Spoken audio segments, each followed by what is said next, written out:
షాద్ నగర్ వైపు ఉన్న మన స్వర్గసీమ వెంచర్లో ప్లాట్లు కొన్న వాళ్ళంతా సంతోషంగా ఉన్నారు. ఒక్కసారి విజిట్ చేయండి. సో ఫస్ట్ ఆఫ్ ఆల్ ఈ ఇష్యూ వచ్చినప్పుడు అంటే మీరు ఇరు వర్గాలకి బాగా చేరువలో ఉండే మనిషి, అటు నిర్మాతతో రోజు టచ్లో ఉంటారు, ఇటువైపు కార్మికులందరినీ అబ్జర్వ్ చేస్తూ ఉంటారు. సో ఏంటి ఇలాంటి వివాదం ఒకటి ఇలాంటి రచ్చ అవుతున్న సందర్భంలో మీరు ఏమనుకున్నారు అసలు ఫస్ట్? అంటే యాక్చువల్గా దీనికి అందరికి కారణం ఏంటంటే సక్సెస్ రేట్ పడిపోవడం అనేది మెయిన్ రీజన్. సక్సెస్ పక్కన పెడితే సినిమాలు కూడా రిలీజ్ అవ్వడం కూడా చాలా కష్టంగా ఉంది. ఇప్పుడు సినిమా తీయటం ఈజీ అవుతుంది, కానీ దాన్ని రిలీజ్ చేయడం చాలా కష్టం అవుతుంది. సరే చాలా తంటాలు పడి రిలీజ్ చేసామనుకో, అయిన తర్వాత థియేటర్కి జనాలు రావట్లేదు. ఇది కారణం. దీనివల్లే ఈ ఎఫెక్ట్స్ అన్నీ కూడా. ఇప్పుడు వాళ్ళు అడుగుతున్న శాలరీ పెంచమని అడుగుతున్నారు, పేమెంట్స్ వేజెస్ పెంచమని. అది పెద్ద ఇష్యూ కాదు, పెంచవచ్చు. ఇక్కడ ప్రాపర్ ఇన్కమ్ ఉంటే. మనకి ఇక్కడ ప్రాపర్ ఇన్కమ్ లేదు, లేకుండా ఎలా పెంచుతాం ఎవరైనా సరే. ఇప్పుడు మనం లెక్కేసుకుంటే ఇండస్ట్రీ ఫిల్మ్స్ మీద ప్యాషన్ తోటి ఇండస్ట్రీకి వచ్చిన వాళ్ళు ప్రొడ్యూసర్లు నిలబెట్టలేకపోతున్నారు. ఒక సినిమా తీస్తాడు, 2 సినిమా తీస్తాడు, మొత్తం డబ్బులు పోతాయి. ఇక అతను ఇండస్ట్రీలో ఉండలేక బయటకు వెళ్ళిపోతున్నాడు. అట్లా నేను నష్టపోయాను ఇండస్ట్రీలో అని చెప్పి బయటకు వెళ్ళి చెప్పుకోలేడు. అది ఒక సిక్స్ చేయడు, డబ్బులు పోయి ఏదో పట్టిందంటారే, అందుకని అతను వెళ్ళిపోతున్నాడు. ఇక్కడ ఈ వేజెస్ దగ్గరికి వచ్చేటప్పటికి ఏమవుతుందంటే, ఇప్పుడు డే బై డే అన్ని రేట్లు పెరుగుతూ ఉండి వాళ్ళు సరిపోవు. వాళ్ళు అడిగే దాంట్లో వాస్తవం ఉంది, కానీ ఇక్కడ ఇవ్వలేరు. అప్పుడు ఏం చేయాలంటే ఇద్దరు వయోమీడిగా కూర్చొని సెట్ చేసుకోవాలి. తప్పితే నాకు ఇంతే ఇస్తే నేను చేస్తాను లేదు అంటే. ఇంకోటి ఏమైందంటే, యాక్చువల్గా దీన్ని ఇండస్ట్రీ కాదు, ఇది అసలు ఇండస్ట్రీ కాదు. ఒకరి యాజమాన్యం లేదు ఇక్కడ. ఎవడికోడే యజమాని. నా సినిమాకి నేనే యజమాని, మీ సినిమాకి మీరే యజమాని. కానీ ఏమవుతుందంటే, ఇక్కడ మీ యజమాన్యం చూపించడానికి ఇక్కడ ఏమాత్రం ఆస్కారం ఉండదు. డైరెక్టర్ చెప్పింది జరిగింది, హీరో చెప్పింది జరిగింది, ఒక కెమెరామెన్ చెప్పింది జరిగింది. కెమెరామెన్ అడిగింది కెమెరామెన్కి ఇచ్చేయాల్సిందే, డైరెక్టర్ అడిగింది డైరెక్టర్కి ఇవ్వాల్సిందే, హీరో అడిగింది హీరోకి ఇవ్వాల్సిందే. వాళ్ళు ముగ్గురు కలిసి సినిమా తీస్తారు. ప్రొడ్యూసర్ అనేవాడు ఇప్పుడు ఎలా అయిపోయిందంటే ఒక ఏటీఎం లాగా. డబ్బులు పెట్టడం వరకు తప్పితే ప్రొడ్యూసర్కి ఎలాంటి సంబంధం ఉండట్లేదు. ఏదైనా చెబితే ప్రొడ్యూసర్ టేస్ట్ లేదంటారు. ఎన్నేళ్ళు చూడండి ఇక్కడ, మాకు తెలుసా మీకు తెలుసా అని అంటారు. సరే కానీ అనుకుంటాం, రేపు సినిమా తేడా పడింది, రిలీజ్ చేయలేకపోయాడు, ప్రొడ్యూసర్ వేస్ట్రా సినిమా కూడా రిలీజ్ చేసుకోలేకపోయాడు అని బ్లేమ్ చేస్తారు.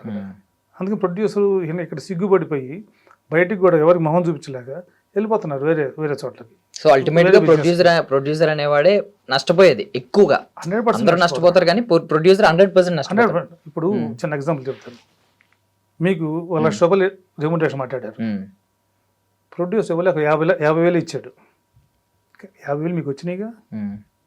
ప్రొడ్యూసర్ 1 కోటి రూపాయలు పెట్టి సినిమా తీశాడు, 1,50,00,000 పోతాయి.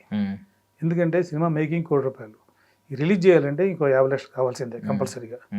1,50,000 పోతాయి. అక్కడ there is no concession, there is no bargaining. 1,50,00,000 పోవాల్సింది అంతే. ఇక్కడ మన శ్రమ పోయిద్ది, కనీసం 50,000 వస్తున్నాయి. కానీ ప్రొడ్యూసర్ ఏం మిగులుతుంది? ఏం మిగలట్లేదు. అట్లా అని చెప్పి మనం ప్రొడ్యూసర్ని 100% సపోర్ట్ చేయడానికి కొంతమంది ప్రొడ్యూసర్లు ఉంటారు, వాళ్ళు లాభాలు వచ్చి ఉంటాయి. కానీ ఇప్పుడు ఏమైందంటే, ఇప్పుడున్న ఇండస్ట్రీ పొజిషన్కి పెద్ద సినిమాలు తప్పితే యావరేజ్ సినిమాలకి, చిన్న సినిమాలకి అసలు లాభాలే లేవు 100%. దాంతో ఈ ప్రాబ్లం. ఇప్పుడు ఎప్పుడైతే లాభాలు వస్తూ ఉండయో, 1,000 రూపాయలు తీసుకునేవాడు, సార్ నాకు ఇబ్బందిగా ఉంది, ఇంక 200 పెంచునంటే అది ప్రాబ్లం కాదుగా. తిప్పి కూడా ఎంత అవుతాయి సినిమా మొత్తానికి, ఎంత అవుతాయి? 10 లక్షలు 30 లక్షలు అవుతాయి పెంచినవి. అది పెద్ద లెక్క కాదు. అది సక్సెస్ బిజినెస్ ఉంటే అది లేదు. ఇక్కడ ఓటీటీ వచ్చింది. ఓటీటీ వాళ్ళు కూడా పెద్ద సినిమాలు తీసుకుంటే చిన్న సినిమాలు తీసుకోవట్లేదు. ఇన్కమ్ ఎక్కడి నుంచి వచ్చింది? సో ఇన్కమ్ గురించి మాట్లాడారు సార్. అంటే ఇన్కమ్ రావట్లేదు కాబట్టి ఇప్పుడు ఇది పెద్ద సమస్య అవుతుంది. కాకపోతే ఇన్కమ్ జనరేట్ చేయడం అనేది బాధ్యత క్రియేటివ్ పీపుల్ మీద ఉంది. హైరార్కీ చూసుకుంటే ఎవరు డైరెక్టర్ కావచ్చు, రైటర్ కావచ్చు, లేదంటే వీళ్ళ మీద ఆధారపడి ఉంది. ఈవెన్ ప్రొడ్యూసర్ని అందరూ అవమానిస్తారు, కానీ కొంచెం అంటారు, ఏంటి ఇదేం ప్రొడ్యూసర్, ఎలా తీసాడు ఈ సినిమాని, ఎలా సెలెక్ట్ చేశాడు అంటారు. కానీ మేబీ నెరేషన్ టైంలో డైరెక్టర్ చెప్పింది ఒకలా ఉండొచ్చు, తీసిన తర్వాత దాని రూపాలు మొత్తం మారిపోయి ఉండొచ్చు, నామరూపాలు లేకుండా చేసింది ఉండొచ్చు. సో ప్రొడ్యూసర్ని మనం ఏం అనలేం, పాపం డబ్బులు పెట్టేవాడు, లాస్ట్కి నష్టపోయేది వాడే. బట్ థింగ్ ఏంటంటే ఇక్కడ క్రియేటివ్ పీపుల్ మీద ఆధారపడి ఉంటుంది. ఆర్టిస్ట్ బాగా చేయాలి, డైరెక్టర్ బాగా అన్ని ఓవరాల్ గా అన్ని క్రాఫ్ట్స్ ని బాగా చూసుకోవాలి. బట్ వీళ్ళ విషయానికి వచ్చేసరికి వీళ్ళకి వీళ్ళకి సంబంధం లేదు రిజల్ట్ తో, ఎందుకంటే వీళ్ళది ఒకటే కాయ కష్టం అంతే. డైరెక్టర్ ఏం చెప్తే అది చేస్తాడు, అది పట్టుకెళ్ళి అక్కడ పెట్టు, ఇది ఇలా పెట్టు, ఇది ఇలా చేయి అంటే వీళ్ళు అదే చేస్తారు. సో ఆ రిజల్ట్ ప్రభావం వీళ్ళ మీద పడడం అనేది వీళ్ళు క్వశ్చన్ చేస్తున్నారు. అంటే వాళ్ళ మీద పట్టడం అంటే ఇప్పుడు మీరు చెప్పింది కరెక్టే.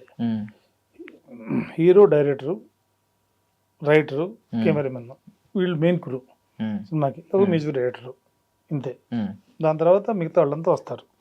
మెయిన్ క్రూ వీళ్ళే కదా. వీళ్ళు చేసింది వీళ్ళ జడ్జిమెంట్ రాంగ్ వల్ల, లేదా వీళ్ళు జడ్జిమెంట్ రాంగ్ అంటే అప్డేట్ కాదు. ఇప్పుడు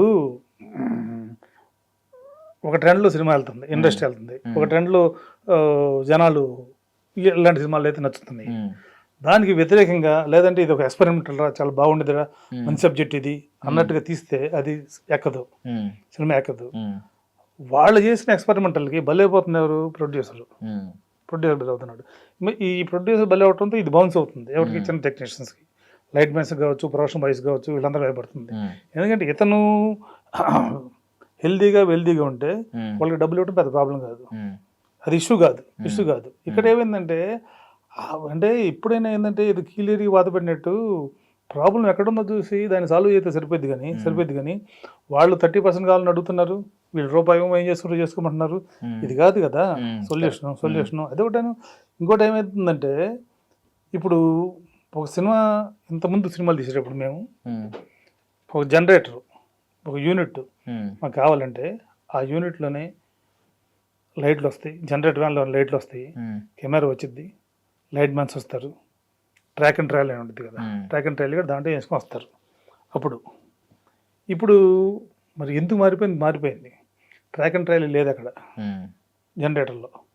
జనరేటర్లో ఓన్లీ లైట్స్, ఈ లైట్ మ్యాన్స్ వస్తారు. కెమెరాకి లేదు ఇక్కడ ప్రొవిజన్.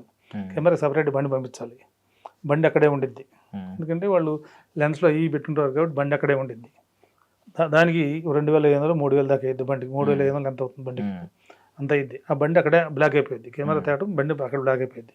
ఇది పక్కన పెడితే జనరేటర్ వస్తుంది కదా, జనరేటర్తో పాటు డ్రైవర్ తీసుకొస్తారు కదా బండి, దానికి డ్రైవర్ ఉంటాడు, దాని తర్వాత జనరేటర్ ఆపరేటర్ ఉంటాడు, దాని తర్వాత ఈ లైట్లకి ఒక ఎలక్ట్రీషియన్ ఉంటాడు. జనరేటర్ డ్రైవర్కి వచ్చిన తర్వాత తన్నేం పని లేదు అక్కడ. బండి ఒకసారి పెడితే కలిస్తారు, మళ్ళీ ప్యాకప్ అయిన తర్వాత కలిస్తారు అంతే. దాని తర్వాత జనరేటర్ ఆపరేటరు అంటే బటన్ ఆన్ చేయడం, కూర్చోవడం అంతే, 2 పని లేదు అక్కడ. ఎలక్ట్రీషియన్ అటు కూర్చుంటాడు, ఒకసారి లైట్ అయిపోయిన తర్వాత తనకి పని ఉండదు, పెద్దగా పని ఉండదు. అంటే చేస్తాడు, తనే తప్పు చేయట్లేదు, అంటే ప్రాబ్లం వచ్చినా ఏదన్నా మధ్యలో వచ్చినప్పుడు ఉంటాడు. కానీ ఇక్కడ డ్రైవర్కి పని లేదు, ఆపరేటర్ పని లేదు, ఓన్లీ ఆన్ చేయటమే కదా. నాకు ఎందుకయ్యా ఎంతమంది నాకు ఆ ఎలక్ట్రీషియన్ బండి వేసుకొస్తే ఆడ పెట్టేసి జనరేటర్ ఆన్ చేసి అక్కడ కూర్చోవచ్చు, అయిపోయింది కదా అని అంటే కాదంట. అంటే క్రూ పెరిగిపోతే బడ్జెట్ పెరిగిపోయింది, వాళ్ళందరూ బేటాలు ఇవ్వాల్సిందే కదా. వాడు ఎంత పని చేశాడు పక్కన పెడితే పొద్దున్నే సాయంత్రం మన దగ్గర ఉంటున్నాడు మన కాంపౌండ్లో, మరి డబ్బులు ఇవ్వాల్సిందే, ఎవరైనా కావచ్చు ఇవ్వాల్సిందే. మరి ఇంత ముందుకి ఇప్పుడు తేడా ఏంటి? నెంబర్ ఆఫ్ మెంబర్స్ బేటాలు పెరుగుతున్నాయి, అన్నీ పెరిగిపోతాయి కదా ఆటోమేటిక్గా. ఫుడ్ ఎక్స్పెన్స్ ఇంకోటి కాదు, తిండి పెరిగిపోతుంది కదా. ఇప్పుడు ఏ ఇండస్ట్రీ అంటే దీన్ని ఏ ఇండస్ట్రీలో లేనిది మనం పొద్దున్నే వస్తే లైట్ మ్యాన్ కావచ్చు, ఎవరు వచ్చినా సరే షూటింగ్కి, వాళ్ళకి పొద్దున్నే టీ దగ్గర నుంచి, కాఫీ దగ్గర నుంచి, టిఫిన్ కానీ, మధ్యలో స్నాక్స్ కానీ, మధ్యాహ్నం భోజనం కానీ, విత్ అన్నవి అకేషన్గా అంటే వారానికి మినిమం 2 పెడతారు అన్నవి. కానీ మళ్ళీ నైట్ 6 గంటలైతే టిఫిన్ కానీ, స్నాక్స్ మళ్ళీ నైట్ అయితే కంపల్సరీగా అన్నవి ఉండేది. ఈ విధంగా ఏ ఇండస్ట్రీలో పెట్టరు, ఎక్సెప్ట్ మన ఫిలిం ఇండస్ట్రీలోనే పెడతారు. అంటే వాళ్ళు మన దగ్గర పనిచేసే వాళ్ళని, మన సినిమా పనిచేసే వాళ్ళని మన ఇంటికి వచ్చిన అల్లుడిలాగా చూసుకుంటారు. అంటే దీన్ని ఏమంటున్నారంటే కొంతమంది, ఇది స్వలాభం కోసం పెట్టుకున్నదే. ఇప్పుడు లంచ్ బ్రేక్ అనేది, ఇప్పుడు ఎవరికాల బాక్సులు తెచ్చుకుంటే ఒక్కొక్కరికి లంచ్ బ్రేక్ ఇంత టైం ఇవ్వాలి, అదే భోజనాలే మనం అయితే మనం ఎప్పుడు పెడితే వాడు అప్పుడే తింటాడు. సో ఇది కూడా ఒక స్ట్రాటజీ అంటున్నారు. లేదు, మనం ఎప్పుడు పెడితే అప్పుడు తింటాం కాదు, అది మనకి ఇండస్ట్రీలో టైం ఉంది.